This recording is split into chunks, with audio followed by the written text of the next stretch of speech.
ప్రకాశం జిల్లా ఖమ్మం మండలం దర్గా గ్రామ సమీపంలో పెద్ద పులి సంచరించడం గ్రామంలో కలకలం రేపింది. గ్రామ పరిసరాల్లో పులి పాదముద్రలు చిహ్నాలు కనిపించడంతో స్థానికులు భయాందోళనకు గురయ్యారు. ఈ నేపథ్యంలో టైగర్ ప్రాజెక్టు డైరెక్టర్ ఆదేశాల మేరకు డిఆర్ఓ ఆనందరావు తన ప్రత్యేక బృందాలతో గ్రామ పరిసరాల్లో గాలింపు చర్యలు చేపట్టారు. పులి చలనం గుర్తించడానికి ప్రత్యేకంగా కెమెరాలు, ట్రాకింగ్ పరికరాలు ఏర్పాటు చేశారు.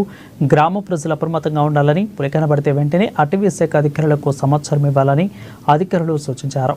ఇక ప్రస్తుతం గ్రామ పరిసరాల్లో అటవీ శాఖ ప్రత్యేక బృందంగా క్రమంగా గస్తీ నిర్వహిస్తుంది.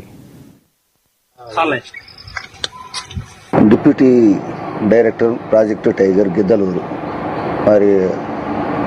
వారికి వచ్చిన సమాచారం మేరకు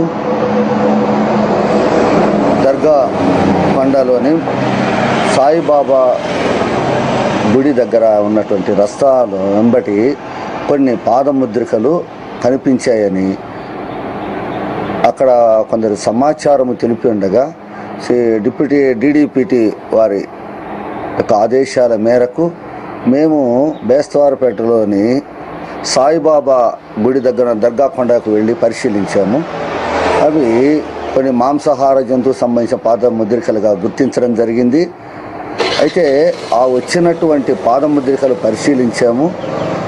ఆ కొంత దూరము ఆ యొక్క అడుగులు జాడలు ఉన్నవి. తదుపరి అక్కడ గడ్డి ఉన్నందువల్ల ఆ గడ్డిలో తిరగడం వల్ల అది ఎటువైపు వెళ్ళింది గుర్తించలేకపోయాము. అలాగే deputy director project tiger Giddalur వారి ఆదేశాల మేరకు ఈరోజు మేమంతా సిబ్బందితో కలిసి కొన్ని బేస్తవారపేట దగ్గరలో ఉన్నటువంటి కొన్ని గ్రామాలలో మరియు పొలాలలో 3 బృందాలుగా ఏర్పడి ఆ పొలాలు ఎక్కడ ఏమైనా సంచరించాయా, పాదముద్రికలు ఉన్నాయా అని వాటి కొరకు ఒక బృందము వెళ్ళి పరిశీలించడం జరిగింది. మరి 2 బృందాలు అక్కడ కలిగేటువంటి గ్రామాల్లో తిరిగి ప్రజలకు తెలియచేస్తూ ఆ పొలాల్లో కూడా ఎక్కడైనా సంచరించిందా అనేటువంటి సమాచారాన్ని సేకరించడం జరిగింది.